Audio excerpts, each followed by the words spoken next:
올려주셔도 됩니다. 첫 번째 종목을 게시판 종목으로 좀 골라볼게요. 신강금님이 올려주신 삼천당 제약.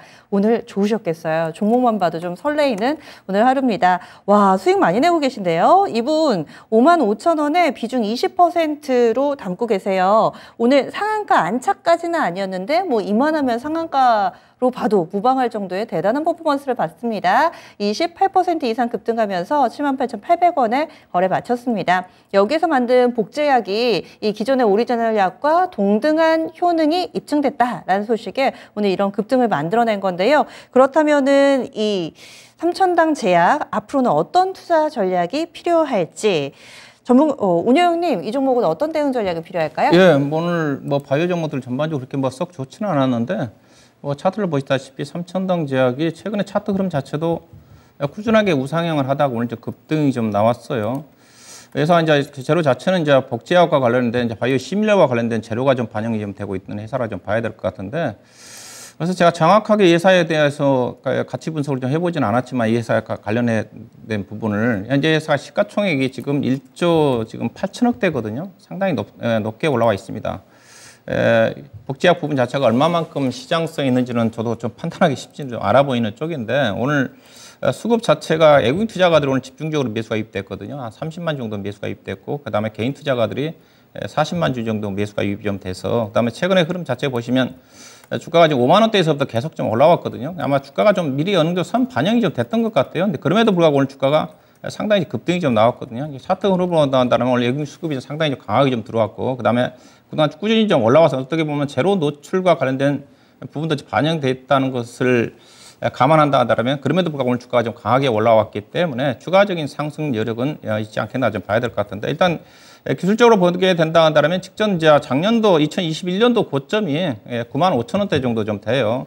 여기가 해서 장을 좀 받을 것 같습니다. 현재 가격대가 8만 원이기 때문에 아마 내일 정도는 한번 좀 차익을 좀 실현하는 게, 앞서 얘기했다시피 이미 주가 자체가 5만 원대에서부터 계속 지금 전반적으로 제약 업종들이 안 좋은 상태에서 주가가 올라왔지 않습니까? 그렇게 좀 반영이 좀 됐고, 그 다음에 오늘 외국인 투자가들이만 매수가 유입이 좀 됐다는 측면을 좀 고려해 본다 한다면 기술적으로 8만 원 정도 언저리 정도에서 수익이 좀 많이 나셨는데 최소한 반 정도는 좀 매도를 좀 하시고요. 여기 돌파는 제가 보기엔 쉽지 않아 보입니다. 왜냐하면 여기를 돌파한다는 자체는 시가총액이 그 2조 원대 육박을 하거든요.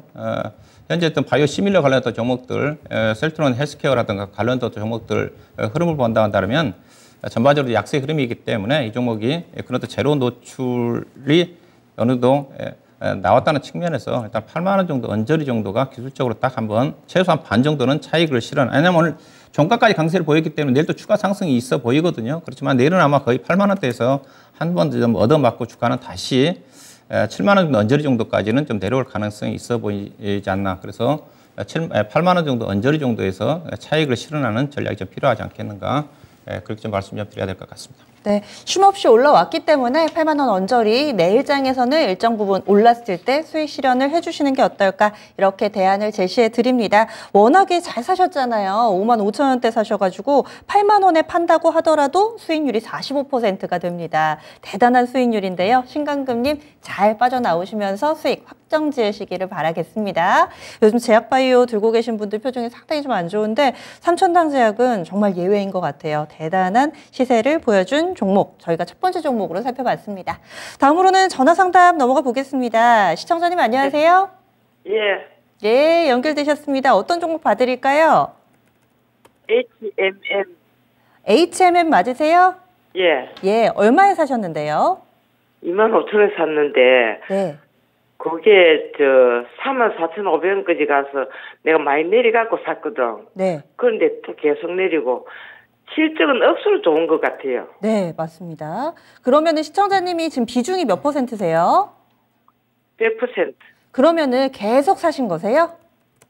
예, 그냥 놔뒀지 뭐. 아, 그러셨군요. 그러면은 실적이 그렇게 좋다고 하는데 왜 이렇게 안 오르는지 이런 부분이 좀 궁금하신 거죠? 하도 궁금해서 내가 전화를 해봤다. 잘하셨습니다. 그러면은 저희가 이 종목에 어떤 문제가 있는지 좀 체크를 해드릴게요. 시청자님, 네. 뭐 시간적으로는 여유 있으시고요. 뭐 생각해 놓으신 대안이라든지 이렇게 하고 싶다 하시는 게 있으세요? 뭐 그런 거는 별로 없고 언제 올라가는 건 그것만 생각. 예, 알겠습니다. 체크해 예. 볼게요. 끊지 마세요. 예. 예, 실적 좋다고 하는데 주가는 야속하게 계속 뒷걸음질만 칩니다. 이유를 좀 알아보겠습니다. 운유형님, 이 종목 어떻게 해야 될까요? 예, 실적이 좋은 거는 작년도 실적이고요. 작년도 실적이고 지금 실적이 좀 중요한데 작년도 알다시피 회사는 이제 컨테이너 업종 운임 지수에 따라 실적이 결정되는 거니까 작년도에 이제 컨테이너 업종 지수가 아마 5,200까지 갔을 겁니다. 2,000대에서 5,200 정도까지 갔다가 지금 얼마냐? 지금 900입니다. 예, 지금 바닥권에서 계속 기고 있어요. 900이면 예사가 이제 컨테이너 업종 지수가 평균적으로 작년도에 거의 한 4,200에서 5,000 정도에 머물러 있었을 거예요. 그렇기 때문에 실적이 대박이 났죠. 그래서 영업이익이 분기 단위 거의 2억이 넘어가면서 작년 연간 단위에 거의 10조 원 정도 이익이 났어요. 이게 지나간 실적입니다. 근데 앞서 얘기했다시피 운임지수가 5,000까지 넘어갔던 운임지수가 지금 900입니다. 지금 어떠냐? 지금 적자입니다. 그래서 현재 이 회사는 실적으로 평가받기 힘들어요. 현재 이 회사 가이던스가 아직 안 바뀌었는데 증권사들도 지금 실적 전망치를 안 내놓거든요. 현재 지금 가이던스가 지금 영업이익 올해 아마 1조 9천억 정도가 잡혀져 있을 겁니다. 근데 1조 9천억 안 나옵니다. 제가 보기에는 현재 상태가 전개되면 거의 적자 나요. 작년도에 10조 원 이익 났던 회사가 올해 적자 수준이니까 현재로 봐서는 주가 갈 수가 없죠. 실적 가지고 얘기해서는 안 됩니다. 근데 회사가 이제 이슈가 뭐냐? 주가 그나마 지금 실적으로서는 주가가 못 가는 거고요. 이제 컨테이너 업종 지수가 지금 900이니까 얼마만큼 반등 나올지 모르겠지만은 쉽지 않거든요. 않고 그다음에 참고로 지금 BDI 그 운임 지수, 예산은 이제 컨테이너 업종 지수라고 BDI 철광석이라든가 석탄을 실어하는 BDI 업종 지수도 작년에 아마 3,600까지 가다가 최근에 500까지 떨어졌다가 500 초반까지 떨어졌다가 지금 1,600까지 가다가 아마 1,300이에요. BDI 지수 같은 경우는 약간 적자 정도는 아니고 이익을 약간 내는 쪽인데 HMM과 관련된 컨테이너 업종 지수는 이대로 가다가는 올해 적자가 꽤 많이 날 수가 있다. 작년도 10조 원과 올해 적자니까 하늘과 땅 사이라 좀 봐야 되겠죠. 어떻게 보면 반도체가 똑같습니다. 작년도에 SK 하이닉스라든가 반도체가 4, 5조 원 정도 이익 났는데 올해 SK 하이닉스는 이제 10조 원 정도 적자 난다고 그러지 않습니까? 근데 반도체는 이제 바닥권에서 적자가 날 때 주가가 바닥이니까 올라가는 경우가 있지만은 컨테이너 업종 지수와 운임 지수 같은 경우는 운임 지수가 올라가야지 확인되고 난 다음에 올라갑니다. 근데 이 종목이 주가가 올라갈 때 모멘텀이 뭐냐? 현재 회사가 지금 민영화를 지금 추진하고 있거든요. 민영화를 추진하고 있는데, 근데 워낙 이 회사가 주가가 올라가고 앞서 이제 2021년도에도 아마 7조 원 정도 영업이익이 났고 작년도 10조 원 가까이 돈을 벌어들이면서 돈을 많이 벌어가지고 현금성 자산이 제가 보기에는 8조 원 내지 10조 원 정도 있어요. 그러다 보니까 가치가 상당히 탄탄하다 보니까 주가는 안 떨어지는데 현재 운임 가격 자체가 워낙 떨어지다 보니까 매각을 추진하고 있는데 글쎄 워낙 등치가 커져버리니까 누가 인수할 대상이 쉽지는 않을 겁니다. 그냥 10조 원 정도 회사가 아마 산업은행과 그다음에 해양진흥공사인가요? 두 개 합쳐서 한 지분이 아마 45% 정도를 매각을 할 건데 매각가 45% 정도 해당되는 거에 대한 경영권 프리미엄까지 감안하면 시장에서는 지금 5조 원 정도의 자금이 필요하다 인수하려면 지분 45% 정도 확보하는데 근데 5조 원 정도 자금을 투입을 해가지고 인수할 회사가 대기업밖에 없거든요. 현재로 봐서는. 그래서 쉽지 않을 거란 전망입니다. 그래서 그 기대치도 좀 어려워요. 그렇다고 해서 누가 대기업들이 제가 인수한다 한다면 아무래도 현대 쪽이 유리하다고 좀 봐야 되겠죠. 삼성은 인수 안 할 거고 현대 같은 경우는 현대 쪽에 과거에 현대상선하고 또 운임 회사가 좀 필요하니까 글로비스와 더불어서 근데 인수한다 하더라도 대기업 인수한다 하더라도 이 종목이 프리미엄을 받기 쉽지 않습니다. 왜냐하면 운임 가격에 따라 워낙 변동성이 크기 때문에 대기업이 인수한다고 그래가지고 시너지 효과가 나타날 수가 없어요. 결국 해상 운임 가격에 따라 가지고 기업의 실적이 좀 반영이 좀 되는 거니까. 그래서 주가가 매각 이슈가 대기업 중심으로 해가지고 매각이 된다 한다 하더라도 주가는 올라가기 어렵습니다. 그래서 주가 대응 전략 어떠냐? 그래서 주가는 이건 사서는 안 돼요. 22,000원 지난번에 주가 급등 나올 때도 제가 이때 24,000원인가 따라 사서는 안 된다고 얘기하고 있던 주식인데 우리 시청자님이 그것도 100%를 실으셨네요. 상당히 좀 어려울 것 같습니다. 일단은 이거 매도하셔야 돼요. 매도하셔야 되는데 기술적으로 반등 나올 수 있는 가격 자체가 23,000원도 언저릴 것 같습니다. 23,000원도까지 22,500원, 23,000원도까지 올라온다 한다면 비중이 좀 많기 때문에 적극적으로 좀 매도하셔가지고 다른 종목 쪽으로 분산 투자하는 전략이 좀 필요하지 않겠는가 그렇게 좀 말씀드려야 될 것 같습니다. 네, 시청자님 답이 되셨어요? 아무래도 조금 실적을 믿고 사신 것 같은데 지난번 실적이 좋았던 거고 갑자기 또 업황이 안 좋아지면서 올해는 실적이 별로 안 좋대요. 23,400원 정도 반등 시에 비중을 좀 축소하자 이런 전략을 드렸습니다. 시청자님 잘 마무리 지어보세요.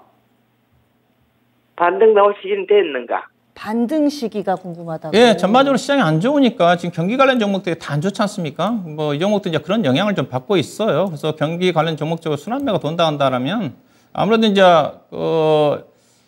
운임회사, 해상운수 회사를 중심으로 운임회사들 같은 경우 경기가 좋아져야지 이제 물동량이 증가가 되면서 운임 가격이 상승하지 않겠습니까? 현재는 지금 경기 침체에 대한 우려감 때문에 물동량이 감소할 거라는 것 때문에 앞서 얘기했다시피 운임지수 자체가 지금 바닥권에서 머물러 있으니까 경기 회복에 대한 기대감이 좀 부각이 좀 되면 운임지수가 좀 올라가면서 그때 왜냐하면 HM과 관련된 지금 컨테이너 업종 운임지수가 지금 900이니까 더 이상 떨어지기가 힘들어요. 네, 5천에서 지금 900까지 떨어지겠습니까? 그러면 1200, 1500 정도까지는 리바운드 가능할 거잖아요. 그러면 그 시점에서 이 종목은 23,000원까지 반등이 나온다는 거죠. 그 시점 자체 좀 기다리시면 되지 않겠는가.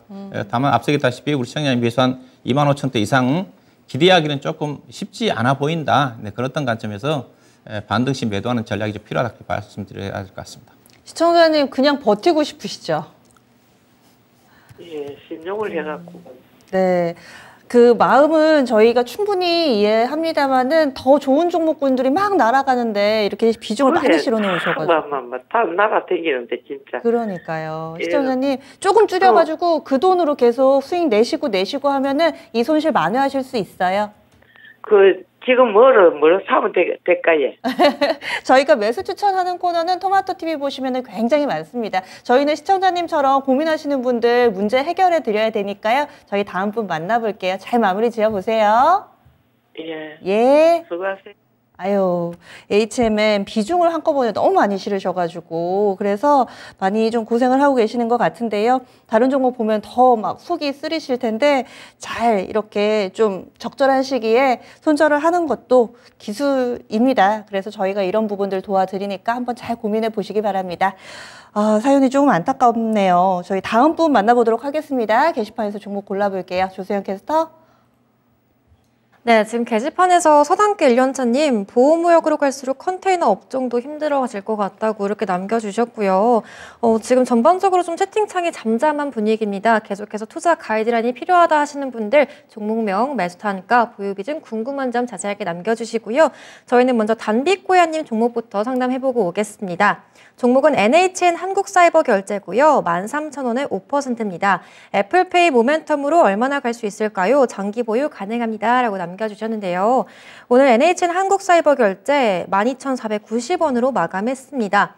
네, 이번에 21일부터 국내 애플페이가 시작이 됐는데요. 이 종목은 애플페이 관련 단말기를 공급한 회사로 알려져 있습니다. 지금 일단 매수가 부근에서 좀 횡보를 하고 있는데요. 기간은 여유가 있으시고요. 장기 보유는 가능하다고 남겨주셨습니다. 앞으로 애플페이 모멘텀이 얼마나 더 갈 수 있을지 자세한 내용 박준현 운용령님 어떻게 보고 계신가요? 예, 뭐 예산은 애플페이 모멘텀보다는 예사가 이제 NHN 사이버 결제와 관련해가지고 NHN 페이코가 아마 최대 주주일 거예요. NHN을 통한 어떤 결제 시장과 관련된 성장성을 가지고 주가가 움직였던 주식인데 생각보다 그렇게 강하지는 않거든요. 이게 보시다시피 예사 주가가 거의 지금 4만 원대에서 주가가 지금 12,000원대까지 거의 한 3분의 1 토막이 났는데 근데 예사가 지금 보면 예사 결제자지 않습니까? 자, 이 종목을 진단해 드릴 때 이제 밸류를 가지고 얘기를 하면 우리나라 지금 결제회사들이 상장된 회사들이 꽤 많지 않습니까? 예컨대 KG 이니시스가 있고 KG 이니시스가 지금 올해 예상되는 영업이익이 1,300억이거든요. 1,300억이고 PER이 5배 되는 수준입니다. 그다음에 KG 모빌리언스가 있고요. KG 그룹 쪽에서 회사도 PER 6배밖에 안 돼요. 회사도 올해 영업이익이 500억 정도 되면 되는 회사인데 근데 보면 NHN 사이버 결제 자체가 이제 실적은 증가되는데 그렇게 과거처럼 그렇게 폭발적 성장하지 않았습니다. 매출액은 증가가 되면 되는데 영업이익 증가율이 낮아요. 그만큼 이 결제 시장 자체가 경쟁이 치열하다는 거죠. 이익이 안 난다는 거죠. 매출액 증가한 만큼 영업이익 증가가 좀 돼야 되는데 영업이익이 계속 떨어져요. 그러다 보니까 2020년도 영업이익이 400억, 그 다음에 2021년도에 432억, 그 다음에 2022년도가 442억, 특히 2020년도부터는 2022년도 사이에는 코로나 국면이기 때문에 또 결제 시장 자체가 온라인 위주의 결제 때문에 상당히 심하게 주목을 받았던 쪽이거든요. 그럼에도 불구하고 그렇게 성장하지는 않았거든요. 올해도 전망치가 작년도에 비해서 영업이익이 한 10% 정도 증가되는 500억 정도 예상을 하니까. 근데 앞서 얘기했다시피 회사가 지금 올해 예상된 실적 기준으로 PER이 11.8배입니다. 근데 앞서 이제 KG 이니시스라든가 KB 모빌리언스가 PER 기준에서 5배, 6배밖에 안 된다고 그랬어요. 근데 KG 모빌리언스가 시가총액 2,400억이고요. 그 다음 KG 이니시스가 시가총액 3,400억인데 앞서 제가 영업이익 1,200억 난다고 그랬지 않습니까? 근데 한국 NHN 사이버 결제가 시가총액 5천억인데 영업이익이 500밖에 안 돼요. 즉 KG 이니시스가 1,200억, NHN 사이버 결제보다 이 회사보다 영업이익이 2배 정도가 높은데 시가총액은 한국 사이버 결제가 높습니다. 그래서 이런 종목들 물론 애플페이와 관련된 모멘텀 자체가 단기 모멘텀이지만은 모멘텀 자체는 결국 실적이 따라지지 않으면 주가는 다시 내려오거든요. 그래서 추가적으로 애플 모멘텀 관련해 가지고 이슈가 부각이 좀 된다 한다면 팔고 나와야 되는 주식이지 그것 때문에 주가를 사서는 안 되는 주식이다. 그렇게 말씀 좀 드리도록 할 거고 일단 차트를 보도록 할 건데 오늘 그래서 저점이 좀 나왔어요. 오늘 주가가 장중에 12,000원대까지 내려왔는데 그만큼 그래서 이 종목의 밸류 자체가 상당히 높은 수준이라 좀 보시면 돼요. 그래서 애플페이 모멘텀 보고 사셨으면 추가적으로 나온다 한다면 주가를 팔고 나오시는 게 필요하지 않겠는가. 주가 자체는 제가 보기에는 우리 청년 배수한 가격대에서 약간 오버되는 수준 13,500원 정도가 적정하게 매도할 수 있는 가격인 것 같습니다. 왜냐하면 그 가격대가 되게 되면 시가총액이 6천억이 넘어가거든요. PR 기준에서 14배, 15배입니다. 다른 여타 결제 회사 기준으로 본다 한다면 밸류상으로 오버슈팅이 나오기는 어렵지 않지 않겠는가. 그래서 13,500 정도가 적정하게 매도할 수 있는 가격인 것 같습니다. 네. 13,500원 그래도 손실나는 가격 아닙니다. 시청자님이 사신 가격 근처까지 회복이 되면 팔자. 게다가 비중이 높지도 않으시니까요. 이 종목에서는 큰 욕심 내려놓으시고 빨리 마무리 지으셔서 더 큰 수익 주는 종목으로 갈아타 보시기 바라겠습니다. 담비꼬야님의 종목 알아봤습니다. 다음은 전화 상담 하겠습니다. 안녕하세요, 시청자님. 안녕하세요. 네, 어떤 종목 궁금하세요? 이오플로우요. 네, 이 종목 얼마에 사셨나요? 24,300원. 네. 20%요. 20%. 이번 달에 사셨어요? 아니요.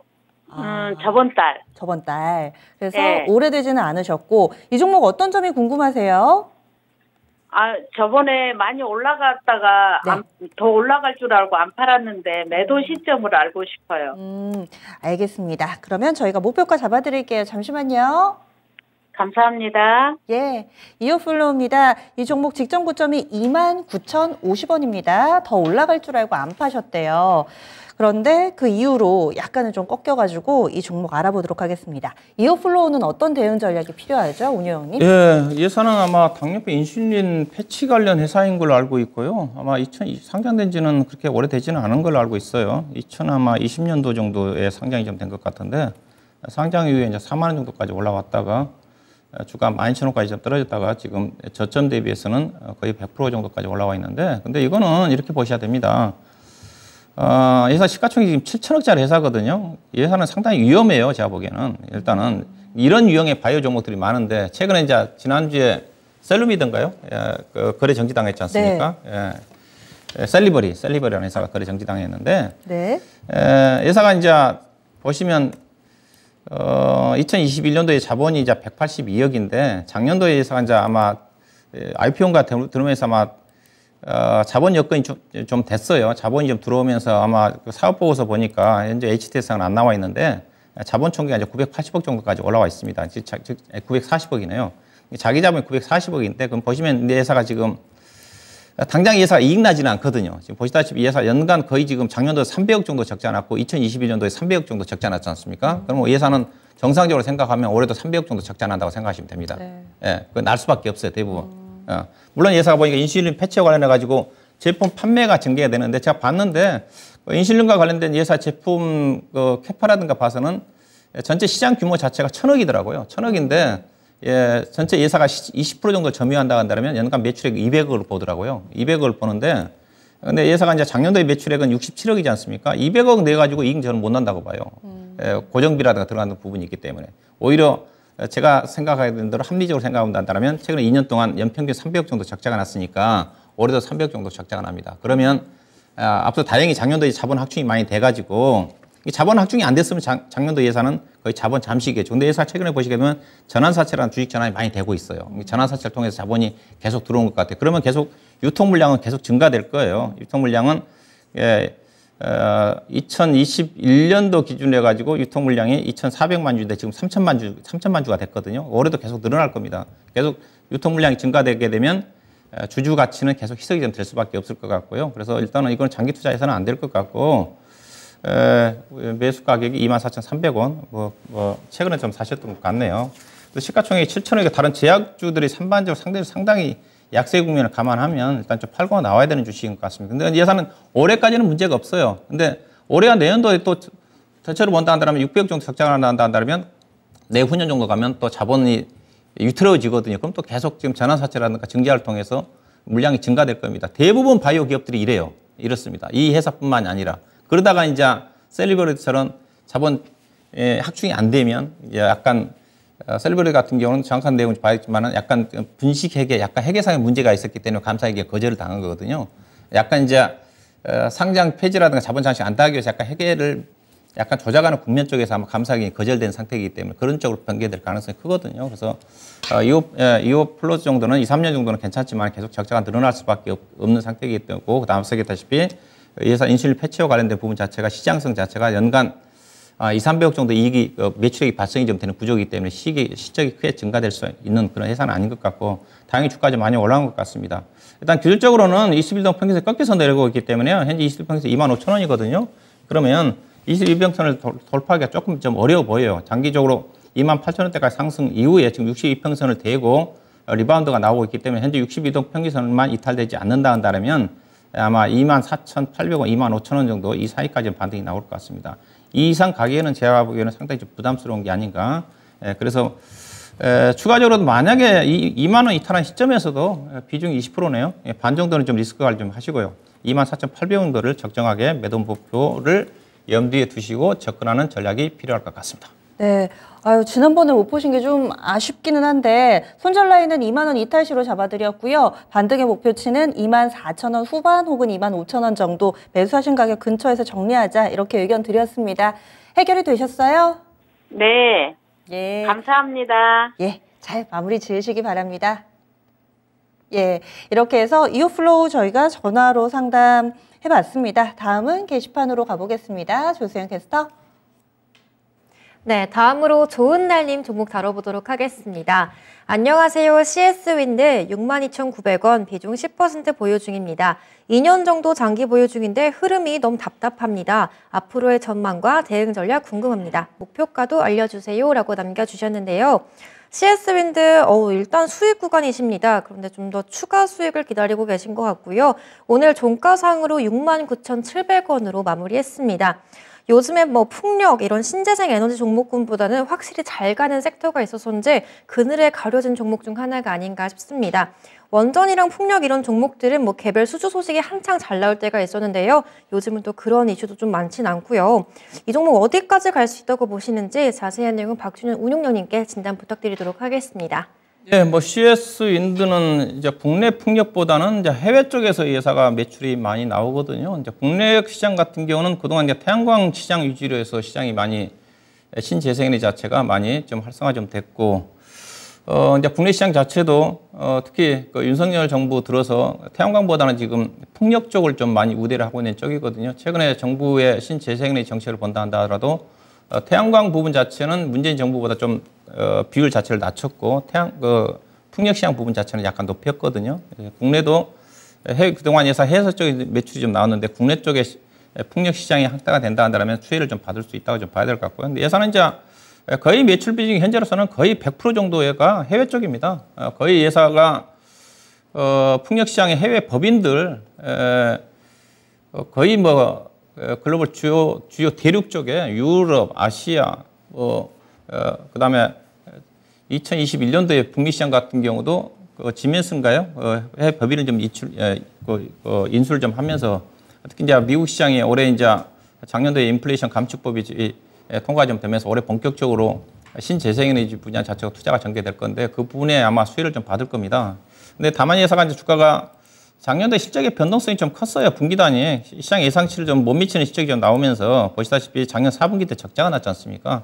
66억 적자 나버렸거든요. 그러다 보니까 왜냐하면 2021년도 281억 4분기 때 281억 이익 났던 회사가 작년도에 적자가 나버리니까 시장에서 약간 지금 신재생에너지 풍력 시장에 대한 성장성은 글로벌 시장의 확대에 따라 가지고 긍정적으로 보고 있는데 이 회사 실적 자체가 작년도에 적자가 나버렸기 때문에 현재 지금 1분기 실적을 좀 확인하려고 하고 있는 그런 부분이라고 좀 보시면 될 것 같고요. 현재 글로벌 시장의 풍력 시장과 관련된 신재생에너지와 관련된 부분 자체는 지금 모멘텀은 괜찮습니다. 최근에 지구 온난화와 관련해 가지고 여러 가지 기사 내용이 좀 많이 나오고 있지 않습니까? 우리나라 시장 우리나라는 지금 신재생에너지와 관련된 투자 부분 자체가 잠깐 주춤거리고 있지만은 유럽을 중심으로 해서 미국 시장이라든가 신재생에너지 시장에 대한 확대 정책은 계속 진행되고 있기 때문에 이 회사는 국내보다는 해외 쪽에 매출 비중이 많기 때문에 그런 수혜를 받을 수 있는 회사이기 때문에 충분히 주가는 우상향한다 좀 보시면 될 것 같고요. 이분이 한 2년 정도 갖고 있었다고 그랬죠. 상당히 장기 투자인 것 같습니다. 예상 아마 2년 정도 갖고 있었으면 아마 무상증자도 했을 거예요. 무상증자도 하면서 주가 좀 많이 떨어진 거 알고 있는데 주가는 계속적으로 우상향할 것 같은데 비중이 10%인데 아마 68,000 차트를 보시면 약간 우상향이에요. 우상향입니다. 앞서 우리 앵커님이 얘기했다시피 워낙 2차전지라든가 최근 들어서 반도체 관련 종목 쪽으로 쏠리다 보니까 풍력 시장과 관련된 신재생에너지 관련 종목들도 주목을 좀 못 받고 있는데 충분히 주목을 좀 후행적으로 좀 받지 않겠는가 그렇게 보시면 될 것 같고 현재 차트로 봐서는 68,000원대 정도가 저점을 좀 보이니까 저정권에서 이분 같은 장기 투자 성격이니까 중장기적으로 계속 우상하니까 추가적으로 비중 좀 늘려도 되지 않겠는가 일단 좀 그렇게 보시면 될 것 같고요. 아마 연말 정도 가면 제가 보기에는 이거 아마 9만 원 넘어갈 겁니다. 9만 원 넘어갈 수 있는 주식은 단기적으로는 아마 8만 원대 정도가 저항선인데 일단 현재로 봐서 68,000원과 8만 원 사이의 등락이라고 보시면 될 것 같고요. 장기 투자하는 성향이니까 조정권에서 10% 정도 추가 매수도 가능하고 1차 목표가 8만 원, 연말 정도까지는 최소 9만 원 이상을 목표 주가로 염두에 두시고 접근하는 전략 가능할 것 같습니다. 네, 좋은 날님이 가지고 있는 CS윈드도 바람이 싱싱 부는 날이 조만간 오지 않을까 이렇게 긍정적으로 전체적으로 평가를 해주시네요. 비중 확대 가능하다, 조정식 10% 정도 추가 매수 권해드리고요. 1차 목표가 8만 원, 2차 목표가 9만 원, 연말까지 보는 게 좋겠다. 이렇게 해서 대안을 제시해드렸습니다. 좋은 날님의 종목 CS윈드 살펴봤습니다. 게시판으로 계속 종목 올라오고 있고요. 전화도 주고 계시는데 다음은 전화 받아보겠습니다. 시청자님 안녕하세요. 네, 안녕하세요. 네, 어떤 종목 궁금하세요? 네, 한국 단자고요. 네. 7만 9천 원에 15%입니다. 79,000원에 15%. 이 종목 네. 오래 가지고 계셨네요. 예, 오래 가지고 있는데 오늘 좀 많이 올라와서 그렇네요. 이걸 어떻게 해야 되나. 예. 이게 손실 안 보고 매수가까지 올 수 있을까? 그렇지 않으면 손절을 해야 될까? 그래서 전화드렸습니다. 아, 시청자님 당시에 사실 때는 어떤 점을 보고 이 종목 사셨어요? 이게 이 자동차 전장제라고 해가지고 예. 예, 그래서 가격이 그때는 12만 원까지 그때 약간 좀 팔아서 한번 수익 나셨군요. 수익을 봤었어요. 그래서 내려와는 다시 들어갔다가. 예. 예, 알겠습니다. 시청자님 오래 들고 계셨는데요. 저희가 최대한 손실을 좀 만회할 수 있는 방법을 고민해 볼게요. 잠시만요. 네. 예, 한국 단자입니다. 사실 작년 올해 너무 뉴스도 없고 이야기가 별로 안 나왔던 종목이기는 합니다. 79,000원에 사셨고요. 비중이 15%, 오늘 10% 이상 거래를 동반한 급등이 나오면서 시청자님이 오랜만에 좀 설레지 않으셨을까 싶습니다. 이 종목 오늘 시세도 좀 궁금하고요. 앞으로의 대응 전략도 알려주시죠, 운영님. 네, 그렇죠. 요즘 이제 전기차 관련 종목 쪽이 워낙 시장에 주목을 받다 보니까 이제 전기차와 관련된 종목들 찾기가 상당히 활발하게 전개되고 있거든요. 이제 굳이 그동안 전기차 관련하게 되면 양극재 관련 종목들 가장 주목을 좀 받았는데 최근 들어서 전고체라든가 광물경장 관련 종목들 많이 졌고 그다음에 전고체 관련 종목들 그다음에 한국 단자처럼 약간 전기차와 관련된 연관이 있는 종목들 중심으로 해서 전개되는데 이 회사가 주요 매출비 중에 거의 90% 정도가 커넥터라든가 커넥터 플러스 전자 모듈이에요. 제가 알기로는 커넥터 부분 자체가 전기차 쪽에 핵심적으로 들어간 걸 알고 있거든요. 예.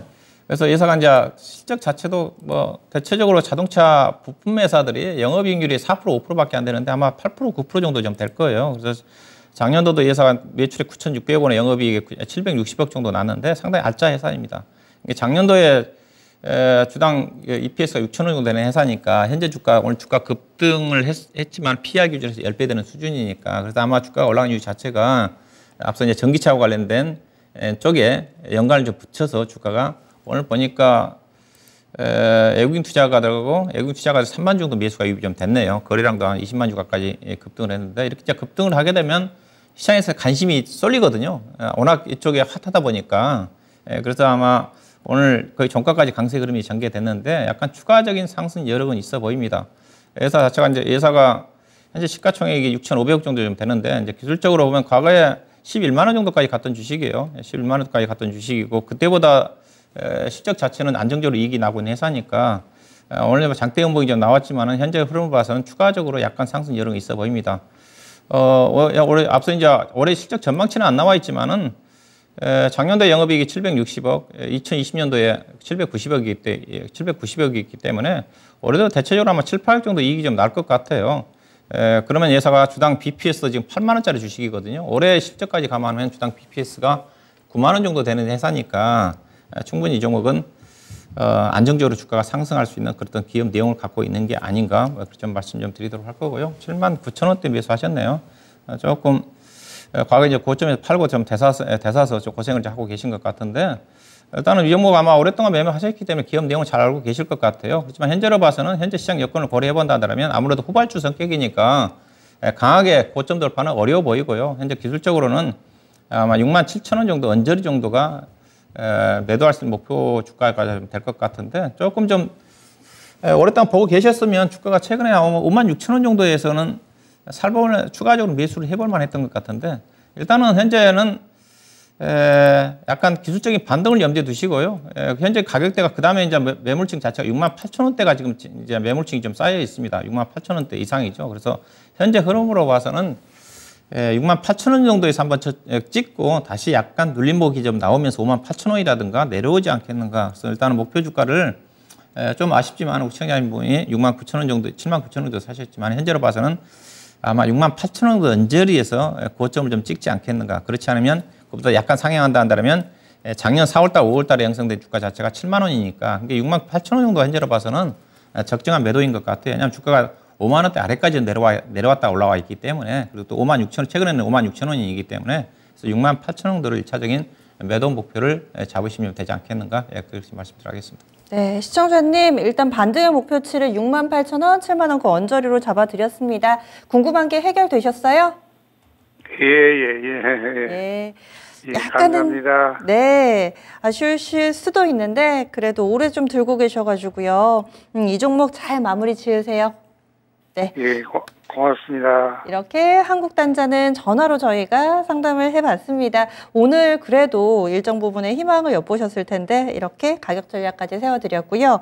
저희 한 종목 더 보겠습니다. 유튜브에서 라라라님이 올려주신 KG케미컬입니다. 이 종목도 오늘 시세가 굉장히 좋았거든요. 8%나 올랐습니다. 평균 매수 단가가 32,000원대입니다. 32,623원에 비중이 30%. 최근에 사셔서 이렇게 단기에 한 20% 넘게 수익 내셨나 싶어서 봤더니요. 사연이 올해 1년 넘게 손실을 보시다가 이제 수익으로 돌아서서 계속해서 수익을 키워가고 있는 단계시래요. 얼마 정도에 매도하는 게 좋을지 알고 싶습니다. 이렇게 올려주셨는데요. 그래도 오래 기다렸는데 이렇게 수익으로 보상받으면 너무 기분이 좋죠. 오늘 종가가 딱 4만 원 찍었습니다. 단기 과열 딱지가 붙어 있기는 하네요. 이 종목 어떻게 해야 될까요? 예, 사셔서 한 1년 정도 되셨으면 아마 작년도에 쌍차 인수와 관련해가지고 주가 움직일 때 그때 사셨던 게 아닌가 생각이 좀 되는데 회사가 이제 쌍차를 인수했지 않습니까?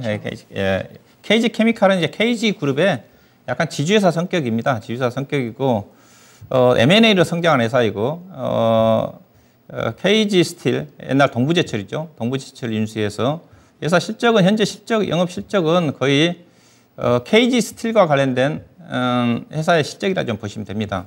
회사가 아마 작년도에 영업이익이 5천억이 났거든요.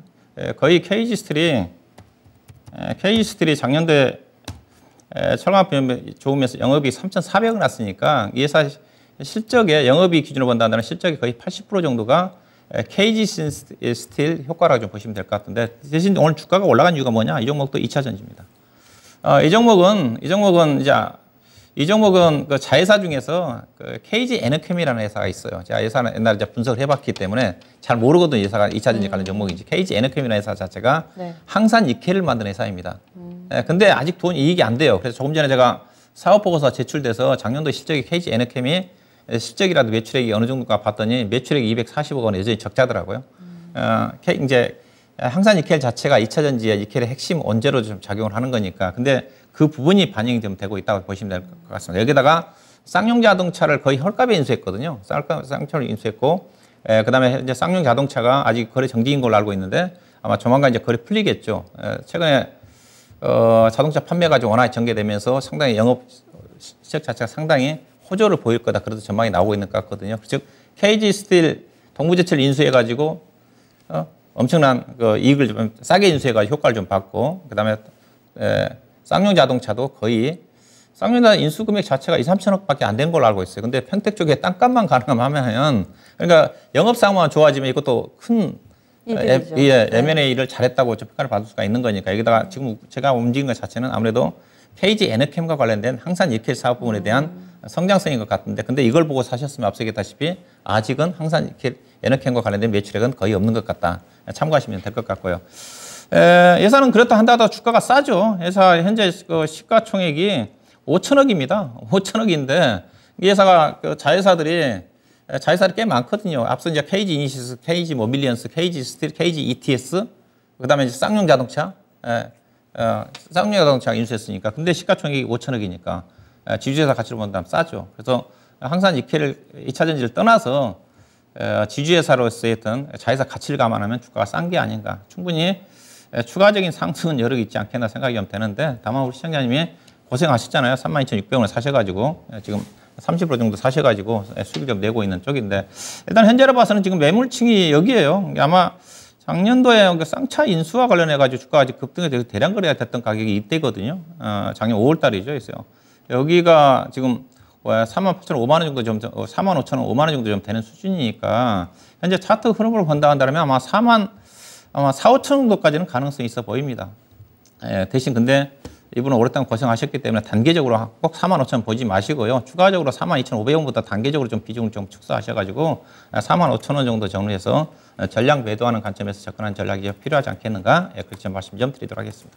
1년 들고 계셨는데 요즘에 분위기가 좋아서 그런지 더 들고 가실 생각이 있으신가 봐요. 좀 전에 게시판에 장기 투자해도 괜찮을지 알고 싶다고 하시는데요. 어떻게 보세요? 네, 그렇죠. 제가 본래 이건 장기 투자가 가능한 종목이라고 제가 아카데미에서도 제가 이 종목을 꼽아드렸던 종목이기도 합니다. 네. 그래서 가능한데 현재로 봐서는 기술적으로 본다면 45,000원 정도가 목표 주가일 것 같습니다. 예, 알겠습니다. 저희가 그래서 단기로 중장기적으로도 여러 가지 가능성을 열어놓고 이렇게 이야기를 드렸습니다. 라라라님이 조금 더 고민을 해보시고 이 가운데서 선택해 주시면 될 것 같은데요. 회사가 좋다고 하고 또 시청자님 사신 가격보다 훨씬 위에 있으니까 수익을 잘 즐겨보시기 바라겠습니다. 마지막 종목은 KG케미칼 골라봤습니다. 지금 바로 보고 계시네요. 종목 진단 너무너무 감사합니다 하셨어요. 이렇게 저희 기분 좋은 진단으로 마무리 지었는데 내일장은 어떨지도 궁금해집니다. 운효영님, 내일장 어떨까요? 예, 뭐 내일장도 일단은 계속적으로 미국의 SV발 금융기관에 대한 여파 자체가 계속적으로 좀 이어지고 있지 않습니까? 특히 이제 지난 주말에 이제 도이치뱅크 좀 안정을 좀 찾아가고 있지만은 도이치뱅크가 이제 워낙 규모가 크다 보니까 이제 국내 투자가들이 좀 약간 좀 놀라는 부분도 있었을 거예요. 계속적으로 여파 자체를 주시를 좀 할 것 같고요. 그래서 대체적으로 지금 신규 투자하신 분들은 좀 지켜보고 있는 것 같아요. 아직 자금은 안 들어오고 있는 것 같고, 이제 기존에 현금 가지고 계신 분들도 대체적으로 지금 관망을 하려고 하고 있는 것 같고요. 다만 단기적으로 접근하신 분들은 지금 시장에서 움직이는 종목들 중심으로 해서 단기 트레이딩 매매가 진행되고 있으니까 전반적 시장 자체는 관망하는 흐름이 좀 전개될 것 같고요. 그래서 시장 자체는 주가는 좀 떨어지지 않을 것 같습니다. 2,380포인트 정도는 뭐 지지가 되는 흐름으로 작용할 것 같고요. 그렇다 한다라도 단기적으로 2,480포인트를 돌파하기는 힘들어 보여요. 현재로 봐서는 2,400포인트 사이에 두고 플러스 마이너스 40포인트 정도 등락 구간인데, 결국은 금융기관과 관련된 미국이라든가 유럽발 금융기관과 관련된 리스크 부분 자체가 좀 완화가 좀 돼야지 시장이 좀 방향을 설정하지 않겠는가 좀 봐야 될 것 같고요. 시장은 여전히 박스권 장세다 보니까 이런 금융과 리스크가 부각되는 국면 쪽에서는 시장의 방향성이 없기 때문에 여전히 현재와 같은 2차전지라든가 반도체라든가 관련 반도체 소부장 관련 종목들 중심에 종목 장세가 전개될 수밖에 없을 것 같아요. 그래서 기존에 이제 선도 종목들은 좀 쉬어가고 있지만은 후발주 중심으로 해서 계속적으로 종목들이 좀 부각이 좀 되고 있으니까 이쪽 관련 쪽에 좀 집중 좀 하면서 단기적인 관점에서 본다 한다면, 다만 길게 보신 분들은 현재 경기 관련 종목들이 상당히 부진한데 그들 관련 종목도 저점 매수하셔서 길게 보는 전략도 필요할 것 같고요. 단기적인 매매 자체는 여전히 2차전지라든가 반도체 중심으로 해서 종목별 차별화 장세에 좀 대응할 필요가 있지 않겠는가, 그렇게 좀 봐야 될 것 같습니다. 네, 그래서 이렇게 내일장의 대응 전략까지 알아봤습니다. 수고해주신 박준영 운용효과는 여기서 인사 나눌게요. 오늘 말씀 고맙습니다. 네, 고맙습니다. 종목 진단 꼼꼼하게 해드렸는데 운효영님이 어떻게 시장에 대해서 좀 보고 계신지 그 자세한 이야기는 오늘 오는 수요일 오후 5시, 29일 수요일 오후 5시에 유튜브에서 라이브 방송이 진행이 됩니다. 이슈 그리고 또 종목 전략 알아보는 시간이니까요. 이 시간에 유튜브 참석하셔서 또 어떤 대응 전략이 필요할지 저희가 가끔 진단해드리면은 그래서 어떤 종목 살까요? 이렇게 매수에 대한 고민도 가끔 털어놓으시는데 이 시간에는 저희가 종목을 진단해드리는 시간이어서 이런 유튜브 공개방송 들어가 보시면 종목 많이 알려드리거든요. 함께 좀 보시면 많이 도움이 됩니다. 네, 지금까지 다양한 투자 판단에 대한 도움 말씀드렸습니다. 종목의 상승 하락을 보장하지는 않습니다. 내일 더욱더 많은 수익 챙기시길 바라겠고요. 남은 오후 시간 편안하게 보내시기 바랍니다. 내일 뵙겠습니다. 고맙습니다.